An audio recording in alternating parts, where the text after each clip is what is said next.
here again in Albany, we talk about the MTA, and we talk about it quite often, and the frustration that we have with the MTA on mismanagement, fraud, waste. And here in the state of New York, as legislators, certainly in the Hudson Valley, our number one concern is to abolish the MTA tax. We find it to be, again, the most insulting, appalling tax we have seen in decades. And there are a lot of taxes that have been implemented on the people of the state of New York, but most of them have come in secretly through the state budget when it's budget time, and the budget is handed to legislators 2-3 hours before a vote is to be passed for a state budget.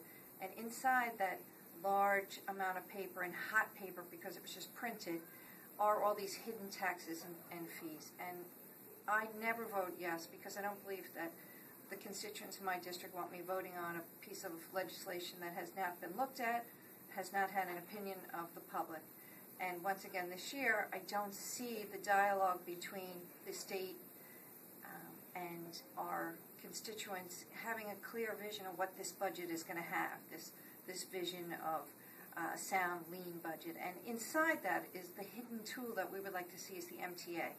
And, you know, our job is to find out why not, how come, will it happen? And I continue to fight for the residents of the 97th District on the MTA so that when that budget comes to the table that late night and it's stacked high, that there's a dialogue on the floor, that legislators who are voting yes for that budget understand, even if they live in the Hudson Valley and they say this is the best we can do, it's not the best we can do.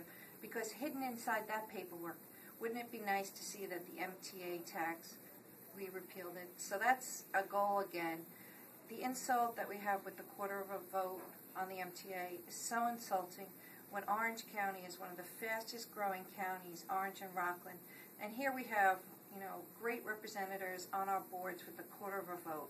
And the chairman, once again, who can sit there and give testimony to say he believes it's a legislative matter when they have no problem not increasing fares to the residents of New York City, but the residents in the Hudson Valley are having a quarter of a vote, not even a full voice heard on that board, because they are nervous and afraid that if they had a full vote on that board, we might have a chance to overturn that MTA. And I think that is the devil in the details ruling on that quarter of a vote. And that's something I'm going to continue to fight for.